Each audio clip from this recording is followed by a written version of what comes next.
सद्गुरुदेव से प्रार्थना कि अपना आशीर्वाद भरा हाथ मेरे मस्तक पर रखें और माँ सरस्वती जी से निवेदन कि मेरे कंठ में विराजित हों ताकि मैं श्रीमद् भगवद गीता पाठ उचित उच्चारण के साथ कर सकूं।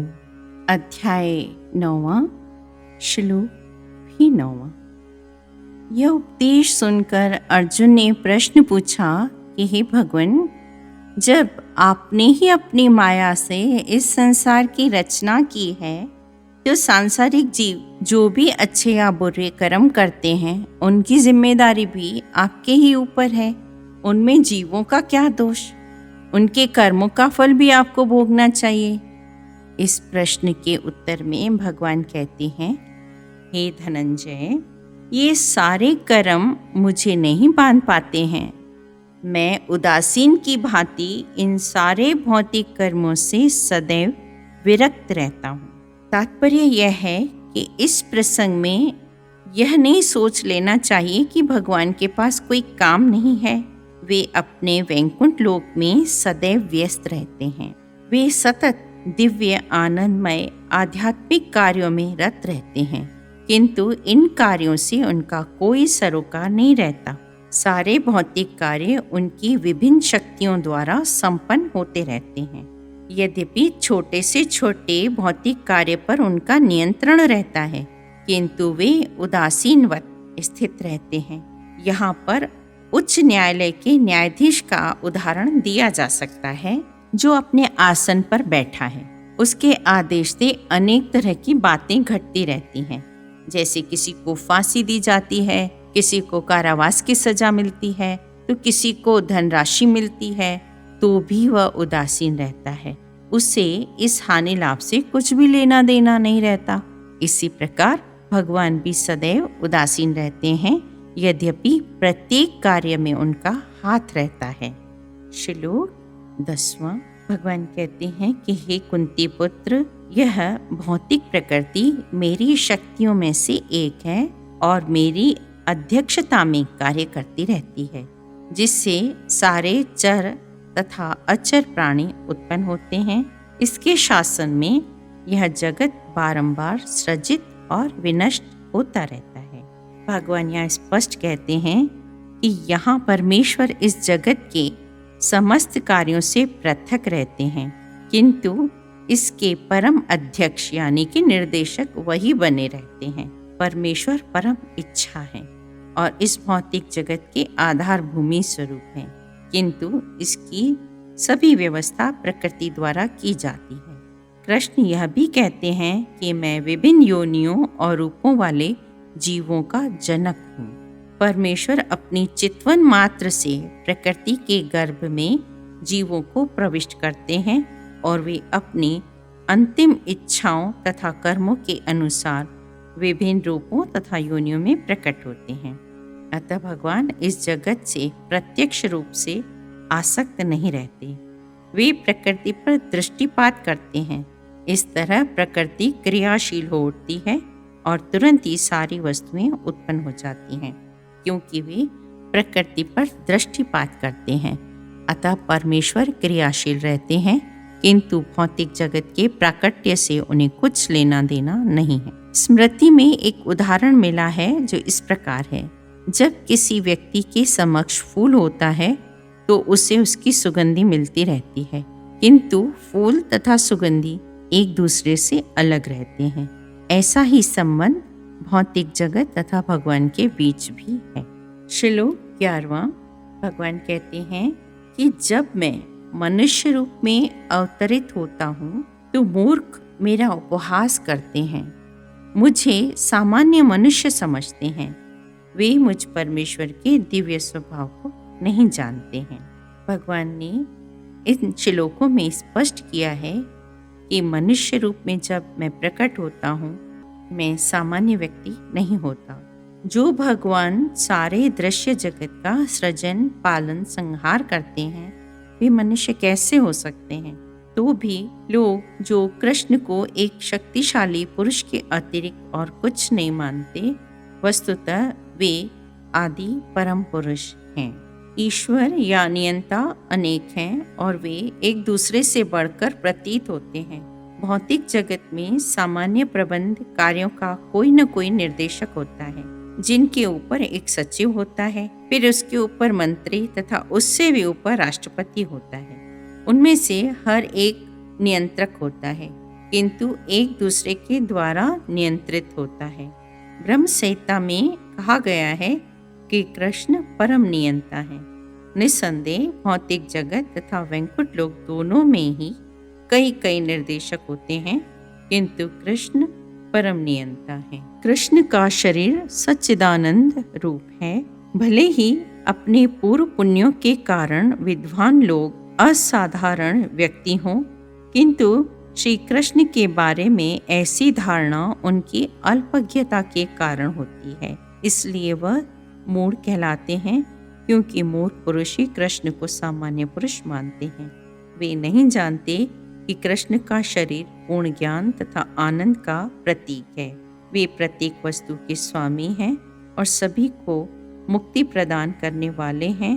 वे कृष्ण के इतने सारे दिव्य गुणों को नहीं जानते, इसलिए उनका उपहास करते हैं। सगुणवादियों और निर्गुणवादियों में भगवान के मनुष्य रूप में प्रकट होने को लेकर काफी मतभेद हैं, किंतु यदि हम भागवत गीता तथा श्रीमद् भागवत जैसे प्रामाणिक ग्रंथों का अनुशीलन कृष्ण तत्व समझने के लिए करें, तो हम समझ सकते हैं कि कृष्ण श्री भगवान हैं। यद्यपि वे इस धराधाम में सामान्य व्यक्ति की भांति प्रकट हुए थे, किंतु वे सामान्य व्यक्ति हैं नहीं।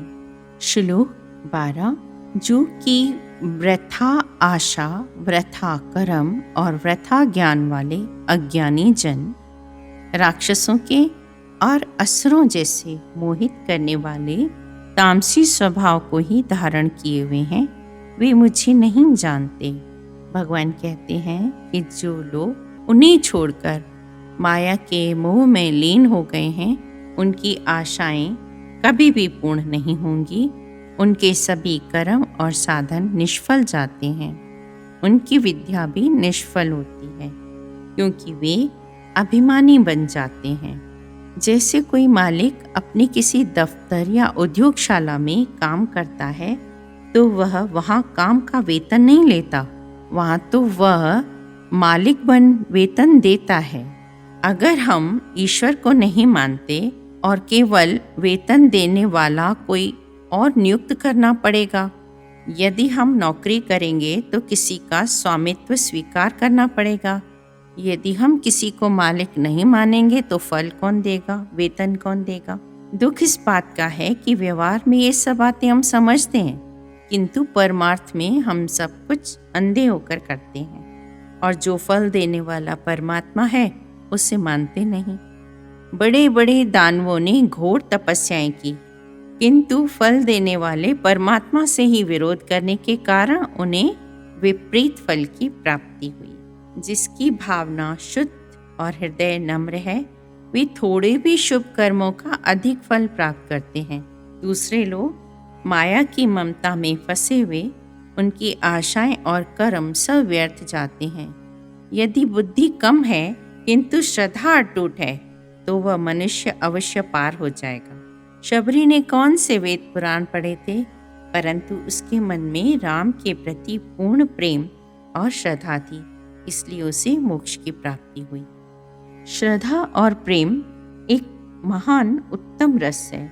उसमें जो रहते हैं वे हरे भरे हो जाते हैं, अन्य सूख जाते हैं और थोड़ा सा कष्ट आने पर घबरा जाते हैं। श्लोक 13।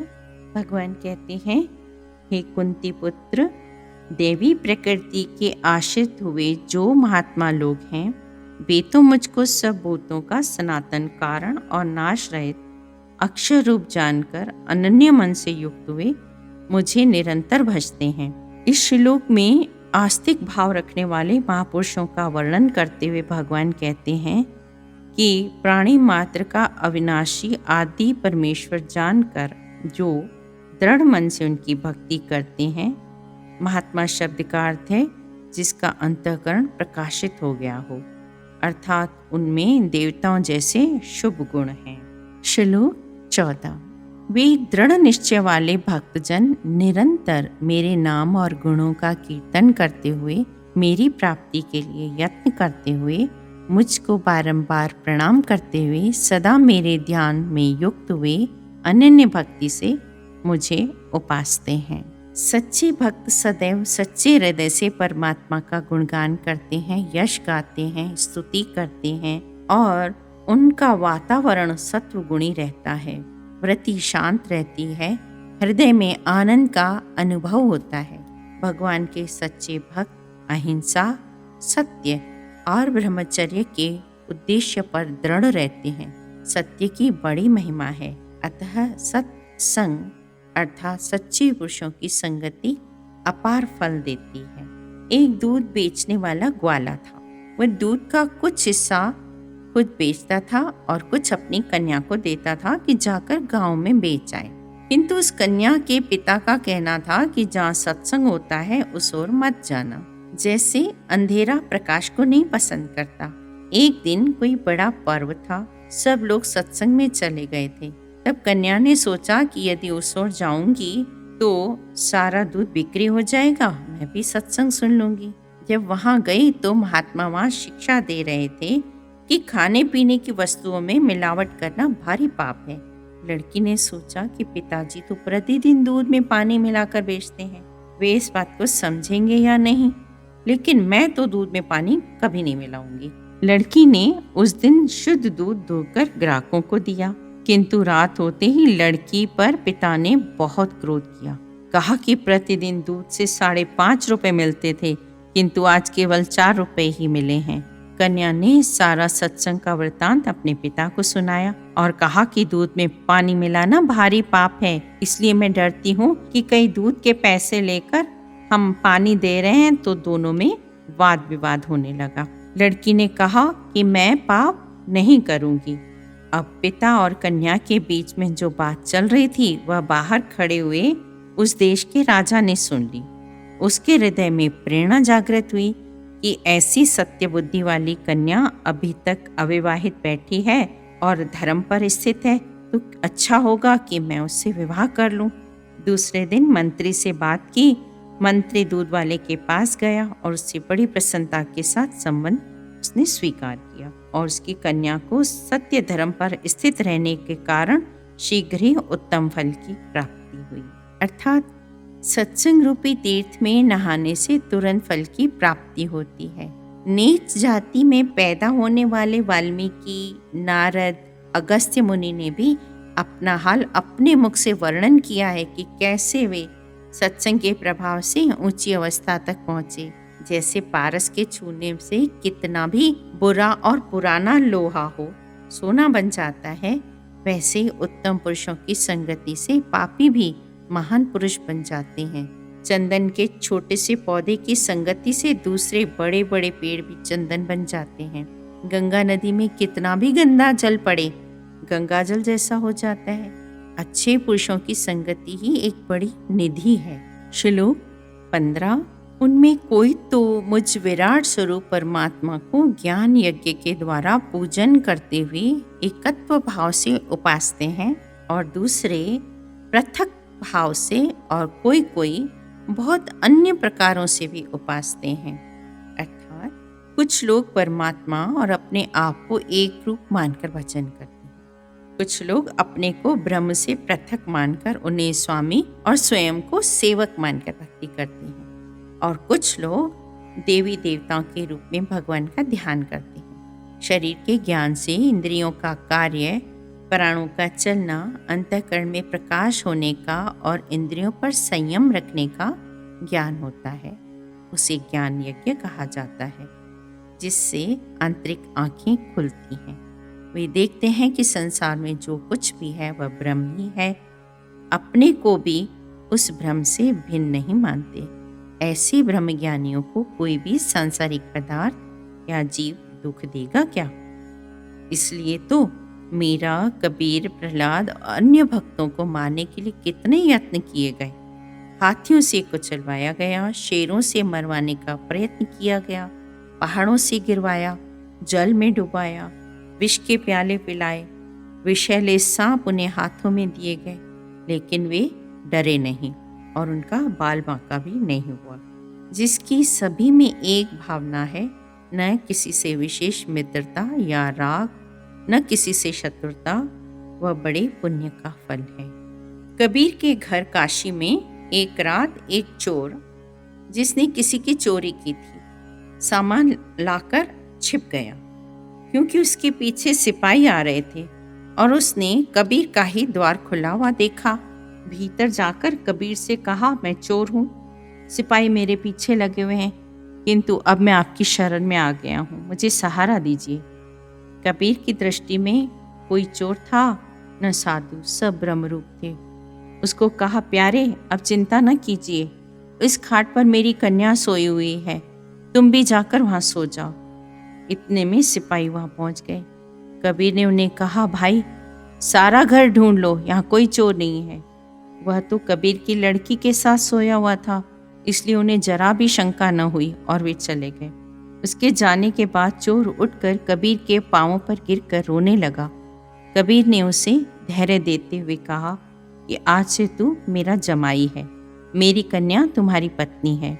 इस पर वह चोर और अधिक रोने लगा और अपने पिछले कर्तव्य याद करके शर्मिंदा हुआ और हरि भक्ति में लगकर भक्त बन गया। लोगों ने कबीर की निंदा की, किंतु उन्होंने कहा कि मेरी दृष्टि में सभी एक परमात्मा के रूप हैं। फिर आप क्यों इस बात पर दुखी होती हो? यदि मैंने बुरा काम किया है तो आप मुझसे नाता तोड़ लें। मेरे अनुचित काम करने से आपका क्या बिगड़ता है? संत महात्मा जो शिष्यों को वेद शास्त्र पढ़ाते हैं, उनका अर्थ समझाते हैं, उसे भी यज्ञ कहा जाता है।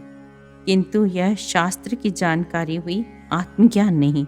आत्मज्ञान तो केवल अंतःकरण की शुद्धि से प्राप्त हो सकता है, न कि मस्तिष्क की विद्या से। ईश्वरीय प्रेम में तो सभी प्राणियों में एक ईश्वर ही दिखाई देता है, दूसरा कोई नहीं दिखता।